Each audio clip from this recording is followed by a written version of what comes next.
Hoje eu vou falar para você um assunto que muitas vezes me perguntam e uma coisa que pode angustiar muitas pessoas e de fato angustia muitas pessoas, especialmente aquelas mais escrupulosas.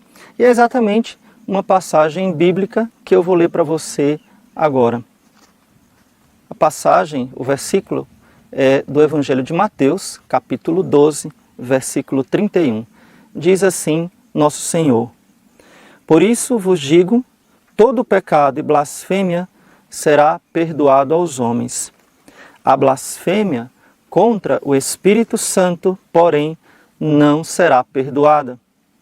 Se alguém disser uma palavra contra o Filho do Homem, lhe será perdoada.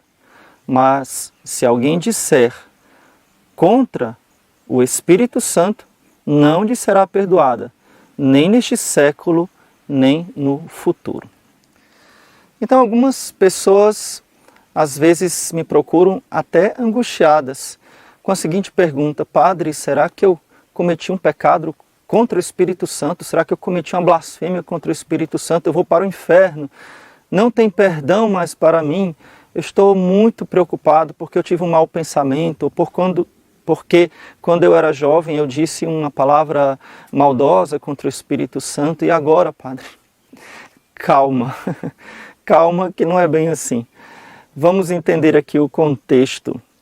Os judeus, os fariseus, aquelas pessoas que presenciavam os milagres de Jesus, que estavam vendo a evidência de que Jesus era o Filho de Deus, estavam resistindo à graça de Deus, resistindo à inspiração do Espírito Santo, aquele dom maravilhoso.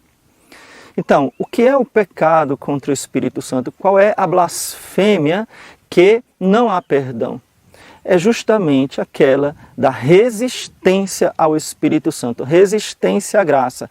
Ou seja, Deus lhe dá o dom da fé, Deus lhe dá a graça, mas você resiste. Essa resistência ao Espírito Santo, se ela é cristalizada no seu coração, ela não tem perdão. Não porque Deus não queira perdoar, mas porque você não se arrepende. Então, se você está preocupado, pode ter toda tranquilidade que você se arrependeu, ou seja, você não resistiu ao Espírito Santo até o fim da sua vida. Então, em suma, de uma forma bem simples, o pecado contra o Espírito Santo é a resistência à graça de Deus até o fim da nossa vida.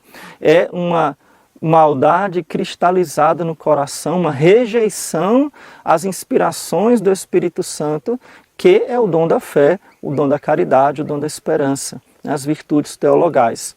Então, se alguém está preocupado porque pecou contra o Espírito Santo, é o primeiro sinal de que não pecou contra o Espírito Santo. Porque o pecado contra o Espírito Santo é uma atitude constante de rejeição à graça de Deus, que vai até o fim da vida. Então, o que nós chamamos de impenitência final, que é o contrário da penitência final. O que é a penitência final? É a pessoa que na hora da morte, ela se arrepende dos seus pecados.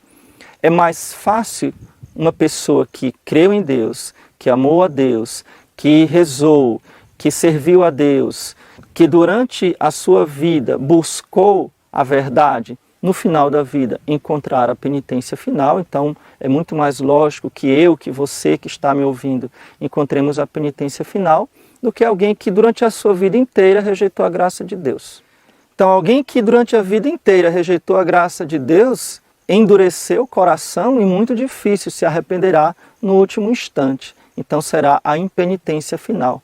Então, repito, o pecado contra o Espírito Santo não é uma coisa que você faça, uma blasfêmia, um mau pensamento em si, mas é a rejeição impenitente da graça de Deus, que permeabiliza o seu coração à graça de Deus.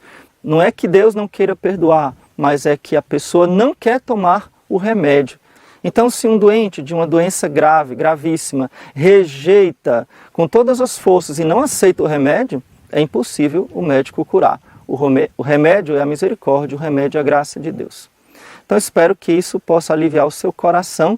Coloque aqui nos comentários o que é que você acha deste assunto, se você tem algo a acrescentar. E não se esqueça de deixar o seu joinha e transmitir esse vídeo. Que Deus lhe abençoe, a você e a toda a sua família. Louvado seja nosso Senhor Jesus Cristo, para sempre seja louvado.